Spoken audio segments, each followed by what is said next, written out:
All right, Marty, it's the 50-game mark. Yeah. And I've said to you many times in the last month, I said, you know what? Let's break this team down. Let's dig into what we like, what we don't like at 50 games. And you said, okay, that's fair, right? We're about, almost a third of the way through. So 50 games in, 29-21, record's good. They're right in this thing. They're only a game behind the Dodgers, or a game and a half. The pitching's been good. I don't think we can complain about that, right, Marty? I mean, coming into today, second best ERA in the National League for the whole group. Rotation's been pretty solid, and the bullpen's been terrific. I have no real complaints or real big concerns about the pitching staff. No, I agree. The pitching has been terrific. When I do these things, I like to start with the opposition, and let's look at the division. Now, let's forget about the Giants just for a second. Say, well, who are they competing with? And then we'll figure out where they are. All right, they're competing with the Dodgers. Dodgers hit the heck out of the ball, and they do. The Dodger rotation is a real problem right now, getting healthy people in that rotation. They have trouble in the bullpen. They're using 5 or 6 guys a night. The Dodgers are not running away from anybody. That's one thing that I take right now. They're definitely vulnerable. What happened to the Padres? My goodness, they're getting pasted by Toronto tonight. There's 4 errors on the board the last time I looked. Dylan Cease 1-4. The Padres, as great as they were early, they've slowed down a lot. Marty, they lost that game 14-0 today to the Blue Jays. Yeah, and it was that bad.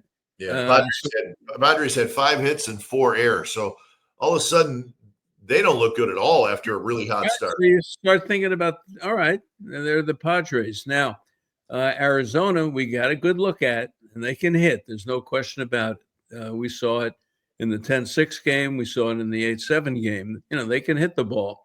But their bullpen is non-existent until they get A.J. Puck back, who and this Martinez kid. Shelby Miller, as much as he's a great story, I'm sorry. It's not going to last. Their starting rotation, which should have been fabulous, with Jordan Montgomery and Eddie Rodriguez, well, they're gone, basically. They're both hurt. And Fought is okay, and Burns is pitching tonight against the Dodgers. He's been good. Good. Arizona with Gallen and Kelly, they're not there yet. Yeah. They're not there yet. So the Giants competing in this division in the way you just described it with the pitching makes me feel pretty good about the first 50 games, because nobody is burying them and they're going toe to toe.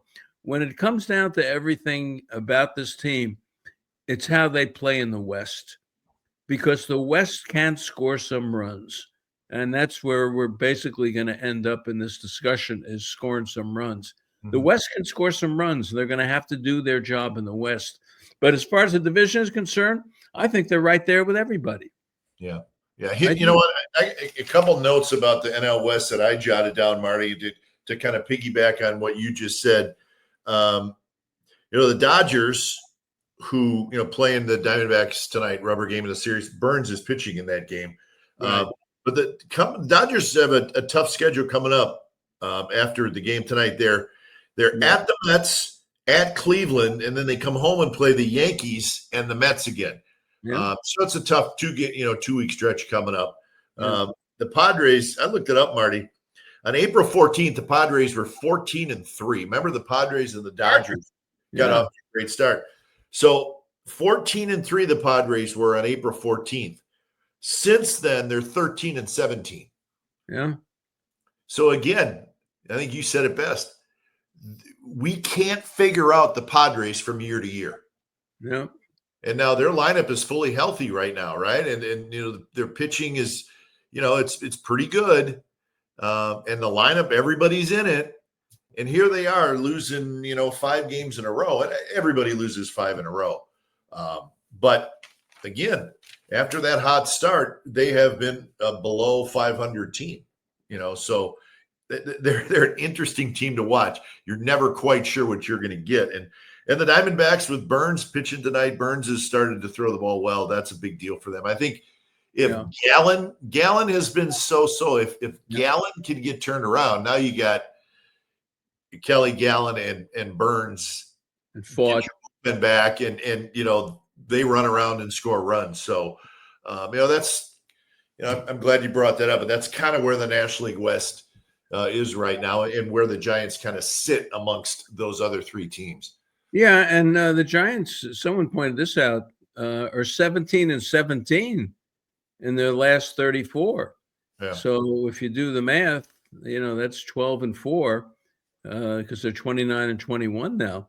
So 17-17, they've been sort of that's who they are. Yeah. They can win every game that they play. Every starting pitcher out there can give them a game, every one of them. And if they can get to that 6th inning or 7th inning, and you start that parade coming in, Rogers, very uncharacteristic that he gave up the home run to Vinny. Who I love Vinny. He's a perfect DH baseman. And he with looks the like DH. Yes, he does. What a name, Vinny Pasquantino. And he knocked one into the arcade. I mean, it was a baseball moment. So, I like where the Giants are at in the division. In the division, I don't think anyone is going to cream them in the division. It's just when they play the division, they're going to have to score some runs. Yeah. All right, you're watching the Marty Lurie and Friends show and also the Glen Kuiper show, All Giants. You can watch it on my YouTube channel. You can watch it on Marty's YouTube channel. Either one, we're just glad you're joining us because Marty and I love doing this. So feel free to fire some questions, and a lot of people have been doing that.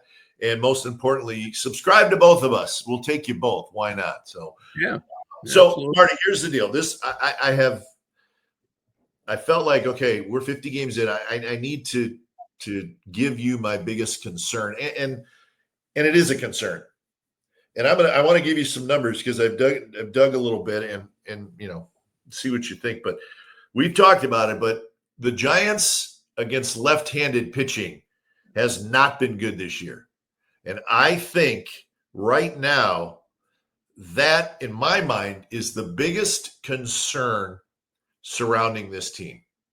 It's not the pitching. It's defensively the team is kind of come and go. But I'm concerned because they have not been good against left-handed pitching, and that surprises the hell out of me because in spring training everybody was like a lot of right-handed hitters, maybe 2 right-handed heavy. But that immediately makes you think, wow, they should be good against left-handed pitching.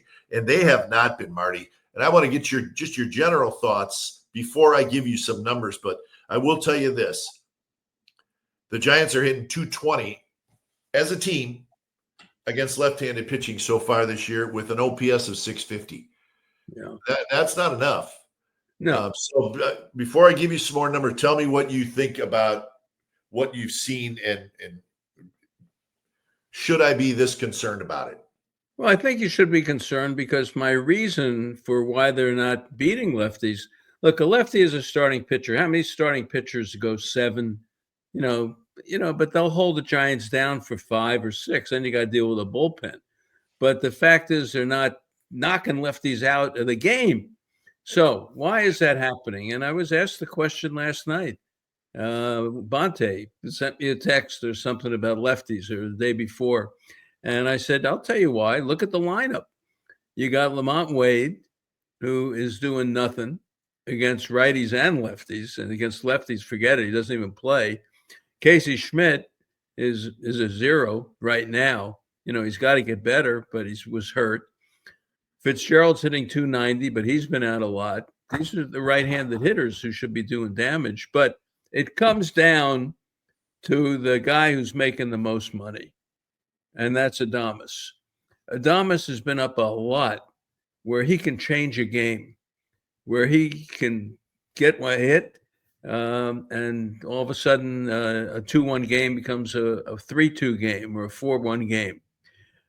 So Adames has been awful against righties and lefties, really. Chapman, we know who he is. You know who he is. He has not crushed the ball. Usually he gets hot for a couple of weeks. He got hot once so far this year. Great defender, but he's not hitting. Ramos, I love. Ramos hits lefties. He crushes the ball. Jung-Hoo Lee, I must say, and I said this when the season started, he's going to lead the league in hitting. Well, he's going to lead the league in his hat falling off. That's basically what he's leading the league in. He's not doing anything. He's hitting 270 now. He's heading to 260. This guy was hitting 360. And Yastrzemski against lefties, they sort of take him out, put Matos in, who's hitting 140.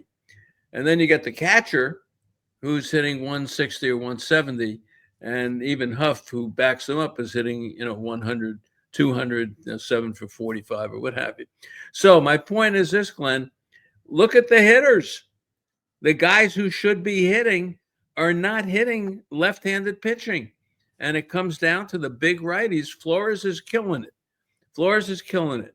Wade, not a factor, but we know that. But Ramos, Flores, they're killing it. And somebody else has got to help them. And they're getting killed by lefties because those right-handed hitters are doing nothing. And there's a point at 50 games where with Willie Adames, I know he strikes out a lot, but it's when he's striking out. And he got lucky last night. I'll tell you that when he hit the triple, he swung at a slider that almost hit you in the press box last night. Then Lorenzen comes back with a fastball right high over the plate, which Willie loves, and hit it into Triple's alley, and that was a big hit for them last night. Willie's got to do something. So here's some more numbers for you. And yeah, I think, yeah, you kind of hit on what I was thinking, but the right-handed hitters for the Giants this year against left-handed pitching are hitting 216. Yeah. So, and there's, we talk about, Luis Matos, let's get him in there against lefties. Luis Matos against left-handed pitching this year, Marty, is 3 for 36. Yeah. No, it's not happening. Now, this is the spot that really alarmed me. And it unfortunately had to do with Willie Adames. And I am not one of these people, Marty, and you know this. I don't care about how much money he's making. Right. I just don't. To me, that doesn't do anything for what we're talking about. I know fans like to go there. I just don't go there. It's I don't care what he's making. I'm glad for him. Adames this year against left-handed pitching is hitting 143 with 2 RBIs. Okay. Now Matt Chapman, Matt Chapman's fine against lefties. He's hitting, I got him at 286. But Chapman has a homer and 3 RBIs against left-handed pitching. So here's the deal, Marty. This is the one that just got me. So your two most powerful or close to your most powerful right-handed hitters who are both in run-producing spots in the lineup, whether it's second, fourth, fifth, wherever they are, Adames and Chapman against left-handed pitching this year through 50 games have a combined 1 homer and 5 RBIs. Yeah, that's the deal. That's it. I think that right there is, and I'm not trying to lump it on these two guys. I'm just telling you the numbers. They're the 4 or 5 hitters. Those have to be better. And Adames, I think, he's pressing. I don't know, but he's never been good against left-handed pitching, Marty, in his career. If you just look at his numbers, he's always been better against right-handers. Okay. In these guys, in the case of the two we're talking about, and I love both these guys as players. I really do. They're not doing enough damage for where they're hitting in the lineup, I think. That's basically what I'm saying. Yeah, and Ramos leads off and can do damage. Yeah, and Fitz is fine. Fitz is fine, and Jung-Hoo Lee's done a good job against lefties this year. He's got very, very soft contact, very soft. He's not going the other way anymore. I don't know. I think he's in a slump. I think he's in a 2-week slump. Yeah. I'm not really worried about him because he has bat to ball skills. Yeah, at one point he was 10 for 50. Yeah, I don't know what it is later. I understand. I just, I'm not worried about him so much, and he does get a big hit for you. Yeah. He's dangerous when he comes up. He looks dangerous. Now, So that's my big concern, Marty, is